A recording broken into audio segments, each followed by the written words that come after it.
الناس اللي لسه بتفكر هتدخل ايه ولسه اصلا ما دخلتش على اللينك علشان تملى الرغبات بتاعتها، الناس اللي دخلت وحابه تعدل حاجه في الرغبات بتاعتها، فالفيديو ده ليكم. هعرفكم ازاي تملوها بطريقه صح.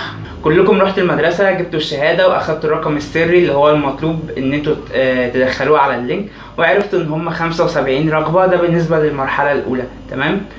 اولا كده لازم وانتوا بتملوها تبقوا عارفين تنسيق الكليات بتاع السنه اللي فاتت، لان ده اللي هتكتبوا بيه الرغبات على اساس كده، يعني على اساس تنسيق كليات السنه اللي فاتت.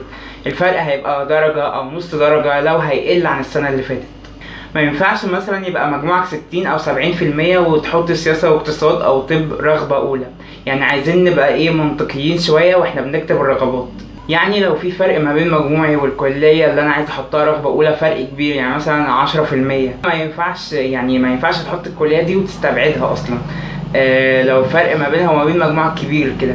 لو الفرق مثلا 3% او حاجة بسيطة ماشي، حطها رغبة اولى وتأكد ان انت في كل الحاجات الاولى، يعني مثلا اول 10 او اول 20 رغبة ان انت بتملى الاولويات، الحاجات اللي هي كلها هتناسب مجموعة. كمان ما تحطش بعد اول رغبة حاجة تانية يعني انت مش عايزها او مش هتنفع اصلا للمجموع بتاعك، انت مش عايزها واللي هي اصلا بعيد انها تجيلك. يعني مثلا اللي مجموعها اقل من مجموعك بكتير او اكبر من مجموعك بكتير ممكن تخليها في الاخر خالص، تملى بيهم بقية الرغبات الاخيرة لو انت مش عارف تملاهم بايه.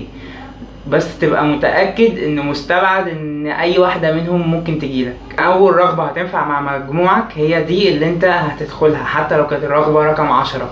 فهترتب الاولويات لمجموعك وهتخلي الحاجات اللي اقل من مجموعك بكتير تحت او اعلى بكتير خليها تحت.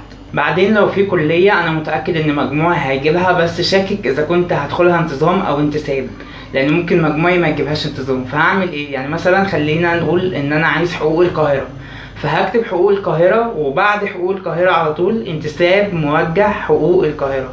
تمام. يعني مرة حقوق بس ومرة حقوق انتساب، هكذا. بعد حقوق انتساب القاهرة حقوق عين شمس، بعد كده حقوق عين شمس انتساب، بعد كده حقوق حلوان، بعد حقوق حلوان انتساب، وهكذا. يعني مرة انتظام ومرة انتساب.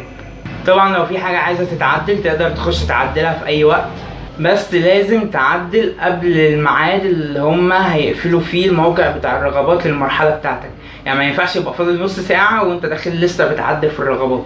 الناس بقى اللي مشتتة ولسه اصلا دماغها يعني لسه هي مش عارفة هي عايزة ايه، وما كانش فيه مثلا حاجة معينة كان نفسها فيها، فالناس دي صلوا استخارة وحاولوا تفكروا في الكلية اللي هتناسب دماغكم واللي هتلاقوا نفسكم مع المواد اللي فيها ان دماغكم هتمشي فيها وتعرفوا تمشوا دنيتكم جوه الكلية دي. يعني اختاروا اللي هيناسب قدراتكم العقلية في مذاكرة المواد بس، وصلوا استخارة كده واهدوا وان شاء الله هتلاقوا حاجة تناسبكم لو انتوا لسه ما فكرتوش في اي حاجة معينة او ما فيش حاجة في دماغكم.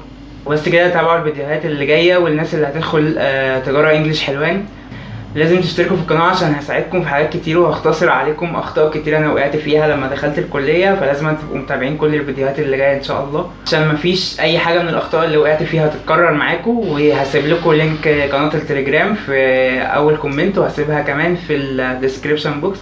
ابقى ادخلوا على قناه التليجرام دي الناس اللي داخله تجاره انجليش حلوان بس. هساعدكم في اي حاجه على قناه التليجرام دي تخص المواد، تخص المكاتب اللي هتشتروا منها الملازم، اي معلومه هبقى معاكم فيها.